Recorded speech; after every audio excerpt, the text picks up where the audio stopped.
بسم الله الرحمن الرحيم يا نبي عليه الصلاة والسلام ንግግራቸው ጥበብ ነው መዋቂፎቻቸው ክስተቶቻቸውም ለህይወት መርህ የሚሆኑ ናቸው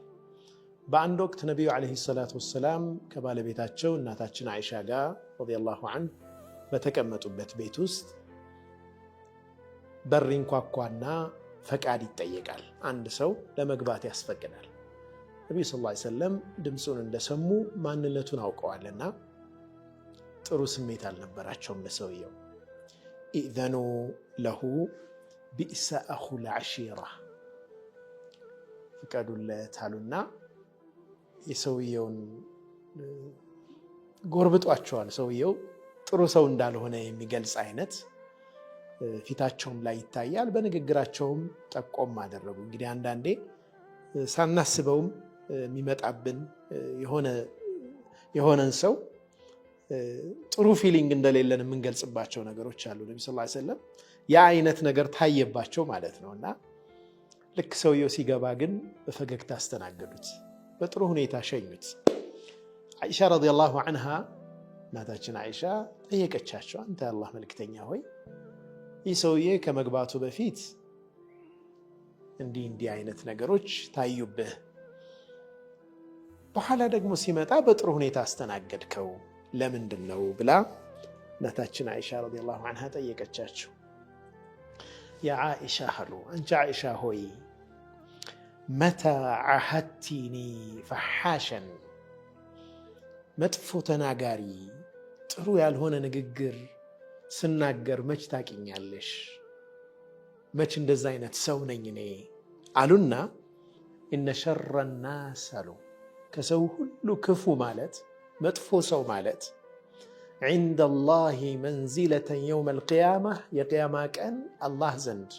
መጥፎ ደረጃ ያለው ክፉ ሰው ማለት من تركه الناس اتقاء شره ያሉ ሰዎች የሱን ክፋት በመፍራት የሚተውት ሰው ነው ክፉ ነገር እንዳያደርጋቸው ብለው የሚጠነቀቁት ሰው ነው አሉ ነብዩ ሰለላሁ ዐለይሂ ወሰለም በጣም ትልቅ ደርስ ነው ህይወት ውስጥ የሚያጋጥሙ በርካታ ሰዎች አሉ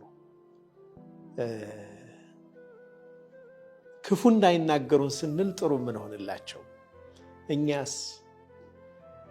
ክፉ እንዳይናገሩን ክፉ እንዳያደርጉብን ተብለን ሰዎች ጥሩ የሚሆኑልን ሰዎች ከመሆን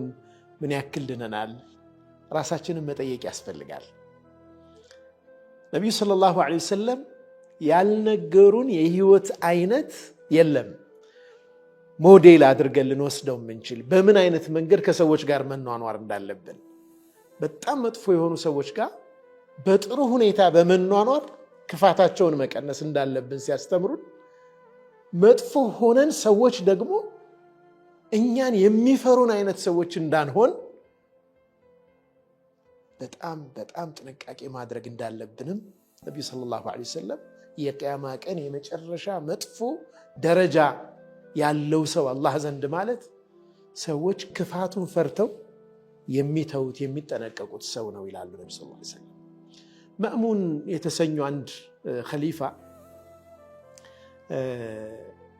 እንግዶቻቸው ጋር በተቀመጡበት አሚር አልሙእሚኒን ናቸው በጣም ትልቅ ግዛት ያላቸው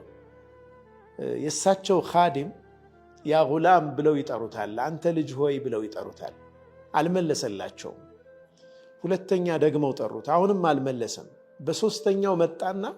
በቃ ትንሽ ከራኩ ያ ጉላም እያልክ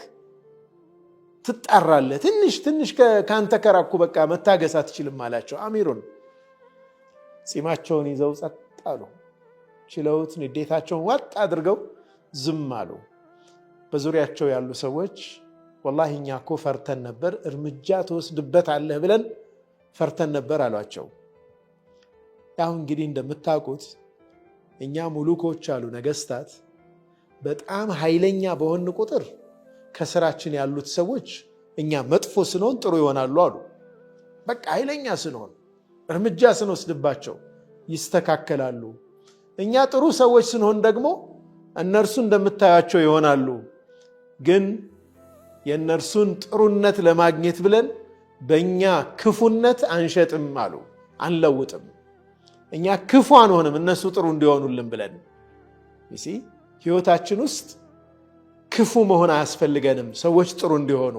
ሰዎች ጥሩ የሆኑት ነሰሰርሊ እኛ ጥሩ ስለሆን ላይሆን ይችላል እኛም ፈርተው ሊሆን ይችላል ልጆቻችን ለኛ ጥሩ የሆኑት እኛም ፈርተው ከሆነ በጣም አደጋ ነው ሚስቶቻችን ምላሳችንና ሌላ ልናደርግባቸው የምንችልን ጉዳት ፈርተው ከሆነ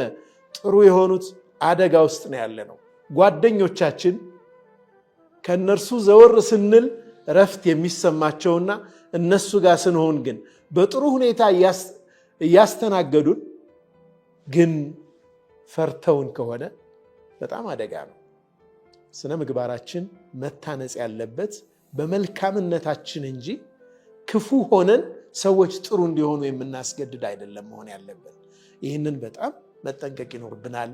ከሰዎች ጋር ባለን ግንኙነት ነብዩ ሰለላሁ ዐለይሂ ወሰለም ስለ አንድ ጎረቤት እንደነገሩን ወላሂ ላ ዩእሚን ብለዋል አንድ ሰው አያምንም ብለዋል ወላሂ ላ ዩእሚን ወላሂ ላ ዩእሚን ሶስት ጊዜ ኢማኑ ሙሉ አይደለም ሰሃቦቹ መን ያ ረሱላላህ ሰለላሁ ዐለይሂ ወሰለም መን ላ የእመኑ ጃሩሁ በዋኢቀሁ ብለዋል ጎረቤቱ ምን ያመጣብኝ ብሎ የሚፈራው ሰው ሰላም የማይሰማው ሰው አላመነም ብለው አደም ሰለላሁ ዐለይሂ ወሰለም አሁን ምን ያደርገኝ ተብሎ የሚፈራ ሰው አላመነም ነው ያሉት ነብዩ ሰለላሁ ዐለይሂ ወሰለም ከሰዎች ጋር ባለን ግንኙነት በዛ ደረጃ የምንፈራ ስለተፈራን የምንከበር ሰዎች እንዳንሆን መጠንቀቅ ያስፈልጋል ማለት ነው ሰለላሁ ዐለይሂ ወባረከ ዐላ ሰይድና ሙሐመድ ወዐላ አሊሂ ወሰህቢሂ ወሰለም